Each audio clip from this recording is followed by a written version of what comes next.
Well, this tweet got our attention last night. Todd Gurley, no longer a member of the Rams and still not officially a member of the Falcons, although the Falcons have announced the transaction, still waiting for that physical.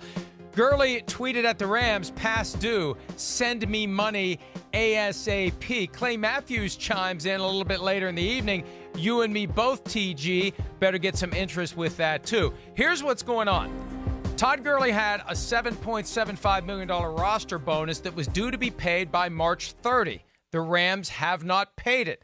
Clay Matthews has a $2 million roster bonus, fully guaranteed, due from the Rams by March 30. The Rams didn't pay him. Now, as it relates to Matthews, apparently there's an argument to be made that the Rams are waiting to see what he earns elsewhere because they have an offset right under the contract where if he makes $2 million with someone else, they don't owe him anything. The contract, and I've seen it, it's not as clear as it could be, and I think they should just cut the check, and if Clay Matthews makes money back later, then he refunds the money to the Rams. With Gurley, my understanding is they're clearly in the wrong. They just flat out have not paid him, Chris. How in the world does this happen? I asked the Rams for comment. They have no response, no statement on either guy, so we at least did the responsible thing. But, Chris, how does this happen where a team just stiffs a player, not just one player, but two players, both fairly high profile? I don't know.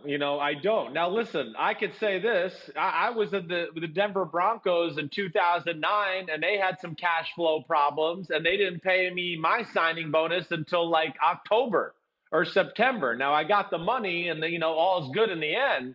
But, sometimes these teams just don't have the liquid cash. And, Mike, I ask you, do you think this has something to do with, season ticket money not coming in right now because of the COVID-19 pandemic and maybe a lack of cash flow?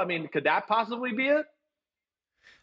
Look, I don't know. All I know is Stan Kroenke is one of the richest men in the world, but that doesn't mean he necessarily allocates large chunks of his cash more than he needs to for the budgets over which Kevin Demoff, the COO of the team, has control. So it may be more complicated than that. It may just be the simple reality that, hey, what's the worst that's going to happen?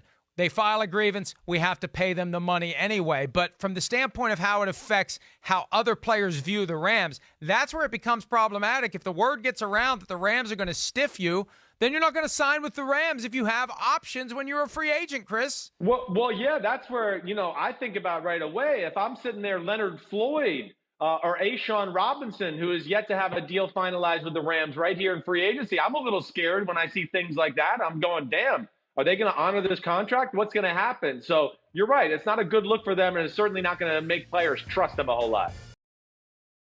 Hi, I'm Mike Tirico, and thanks for watching. Make sure to hit subscribe for the latest news and highlights from NBC Sports.